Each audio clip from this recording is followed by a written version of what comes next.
curajos ca un leu. Într-un loc plin de praf, cu nisip mătăsos, se înălța un bolovan, fălnic și stâncos. Sub acel bolovan, într-o casă măruntă, trăia un șoricel, o ființă tăcută și blândă. Era atât de mic, neînsemnat de mărunt, încât nimeni nu știa despre el pe pământ. Îl călcau și împingeau și era toate cele, ignorat și uitat, ducea doar zile grele. Între timp, mult deasupra, în vâlfuri de stâncă, leul trona mândru, n-avea temei să se plângă. Colțoasa creatură importanță își dădea, arătând tuturor cât de tare răgea. Era șeful zgomotos și dur, arătându-i că-i puternic tuturor din prejur. Cu mic cu mare, curtea întreagă l-admira, of, zice șoricelul, de-aș fi și eu așa. Apoi, târziu, noaptea întinsă cu cluș, șoricelul a avut un gând chiar ghidus.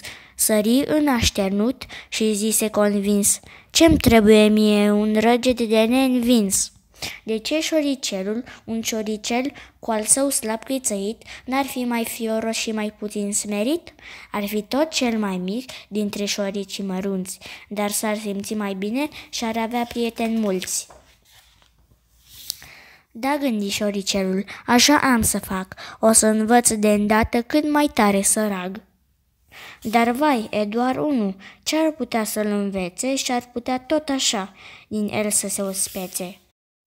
Să-și adune curajul și să riște, își zise, căci o viață măruntă prea mult timp trăise. Așa și făcu, devenind neînfricat, bolovanul îl urcă, sperând să nu fie mâncat. Era lucrul de care se temea cel mai mult. Dar de vrei să schimbi lumea, te schimbi mai întâi tu. Cu cât urca pe stânca abruptă, cu atât se apropia de fiara temută. Într-un sfârșit ajunse, mai avea doar un pas, se ridică pe lăbuțe și dă dură nas în nas.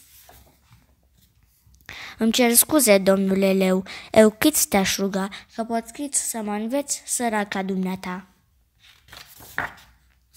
Peste câmpul imens tăcerea se lăsa, leul deschise ochii și cum aș aranja.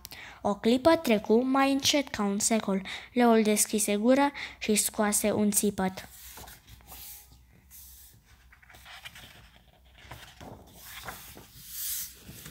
Tremura agitat, privind printre labe.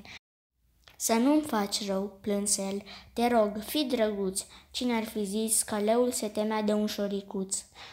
Nu te teme, leuț, șoricelul șopti. Vreau să fim prieteni. În aventuri vom porni, știi? Când acest moment magic împărtăși, șoricelul nici mic nu se mai simți. Află că nu-i nevoie să ragi sau să zbieri, ci de vocea interioară să asculți și curaj să ceri. Și de atunci cei doi nedespărțiți deveniră și bolovanul cu drag îl împărțiră. Șoricelul deși mic se credea mare și el, iar leul răgea, dar era tot mai vesel. Amândoi învățară chiar în acea zi că mărimea oricare importantă n-ar fi, oricât de mare sau de mititel, toți avem în noi un leu și un șoricel.